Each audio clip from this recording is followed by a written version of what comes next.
Welcome to clue today news. Tandur పట్టణంలో ఘనంగా మహారాణా ప్రతాప్ జయంతి వేడుకలు నిర్వహించారు. జయంతి సందర్భంగా పట్టణంలోని కాళికాదేవి మందిరం నుండి కాంచాపూర్ గేట్ సమీపంలోని మహారాణా ప్రతాప్ విగ్రహం వరకు పట్టణంలో భారీ ర్యాలీ నిర్వహించారు. అనంతరం జరిగిన జయంతి వేడుకల్లో ప్రభుత్వ చీఫ్ విప్ పట్నం మహేందర్ రెడ్డి, ఎమ్మెల్యే బుయ్యని మనోహర్ రెడ్డి ముఖ్య అతిథులుగా పాల్గొన్నారు. ఈ సందర్భంగా వారు మాట్లాడుతూ మొగులను గడగడలాడించిన మహారాణా ప్రతాప్ సింగ్ చరిత్ర అందరికీ ఆదర్శనీయమని అన్నారు. ఆనాడు సమాజ స్థాపన కోసం పోరాడిన మహాయోధులను కొనియాడారు. రాజ్పుత్ సమాజాభివృద్ధికి మహారాణా ప్రతాప్ భవన్ నిర్మాణానికి రూపాయలు 20 లక్షలు 500 గజాల స్థలాన్ని మంజూరు చేస్తామని అన్నారు. అదేవిధంగా ప్రభుత్వ పథకాలలో కూడా అర్హులకు సంక్షేమ పథకాలు అందేలా కృషి చేస్తామని అన్నారు. ఈ కార్యక్రమంలో మార్కెట్ కమిటీ చైర్మన్ బాలరెడ్డి, మాజీ బీసీ కమిషనర్ నెంబర్ శుభప్రతాప్ పటేల్, మాజీ చైర్పర్సన్ సునీత సంపత్, హిందూ విశ్వాస సమితి ప్రధాన కార్యదర్శి నర్సింహులు, బషీరాబాద్ మాజీ MPP Karuna, PACS vice chairman Ajay Prasad, మాజీ కౌన్సిలర్లు సాహు శ్రీలత, నీరజ బాలరెడ్డి, ప్రభాకర్ గౌడ్, రాము, రాజ్పుత్ సమాజ గౌరవ అధ్యక్షులు సుభాష్ సింగ్, మాజీ అధ్యక్షులు ఠాకూర్ రణ్వీర్ సింగ్, శీతల సింగ్, ఠాకూర్ రమేష్ సింగ్, మహేష్ సింగ్ ఠాకూర్ తదితరులు పాల్గొన్నారు.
ఎంతో ధైర్య సాహసాలు ఉన్నటువంటి వ్యక్తి, గొప్ప మానవుడు. ఆ కుటుంబం నుంచి వచ్చినటువంటి వ్యక్తులు మీరు. ఎందుకంటే చిన్న ఉదాహరణ, ఆయన ధైర్యం, ఆయన సాహసము ఆ రోజుల్లో ఆయన చిన్ననాటి తనంలోనే తక్కువ సైన్యం ఉన్న ఆ రోజు ఎంతో అయిన కొద్దీ 300 సైన్యం ఉన్నటువంటి అక్బర్ పైన విరోచితకంగా పోరాడి ఒక పోరాట వీరుడుగా మిగిలిపోయిండు. కానీ ఎక్కడ కూడా తగ్గకుండా అలాంటి గొప్ప కుటుంబంలో పుట్టినటువంటి మీరు ఖచ్చితంగా మనము తాండూరు నియోజకవర్గంలో ఆ మహానుభావుని విగ్రహం ఖచ్చితంగా ఇంకా కూడా పెద్దది పెట్టుకోవచ్చినట్టు ఆవశ్యకత ఉంది. ఖచ్చితంగా మనం పెట్టుకుందాం. మీరు ఏదో స్పిరిట్తో ఉండండి. ఎందుకంటే ఊరికే వేదికలు కాకుండా గతంలో నుంచి కూడా మీరు కౌన్సిలర్లుగా ఉన్నారు. ఇంకా మున్ముందు కూడా ఖచ్చితంగా మీరు రాజకీయంగా కూడా ఇంకా ముందడుగు వేయాలని చెప్పి కూడా మనస్ఫూర్తిగా మిమ్మల్ని కోరుకుంటూ ఖచ్చితంగా గతంలో ఏం చేసారో ఏమి ఇచ్చారో నేను దాని దగ్గర కుదర్చుకోలేను. కానీ ఖచ్చితంగా మా సోదరుమని అడిగింది, మా సోదరులు అడిగారు. ఖచ్చితంగా 20 లక్షల బిల్డింగ్ అన్నారు.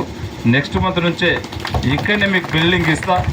బిల్డింగ్ కూడా మీరు అడిగినంత కాకుండా ఖచ్చితంగా ఆ బిల్డింగ్ కట్టించే ప్లేస్ మాత్రము ఇమ్మీడియట్ ఇక్కడనే ఫౌండేషన్ వేసి నేను కడతానని చెప్పి కూడా అతి త్వరలో కట్టిస్తానని చెప్పి కూడా మీకు అందరికీ తెలియజేసుకుంటూ, ముఖ్యంగా మీరు ఈరోజు నేను వాస్తవమే మహేష్ కానీ వీళ్ళందరూ కూడా మనోళ్ళందరూ కూడా దిలీప్ వీళ్ళంతా కూడా తెచ్చి 10:30, 11 గంటలకు రమ్మని చెప్పిండ్రు. నేను వాస్తవంగా 9:30కి బయలుదేరిన.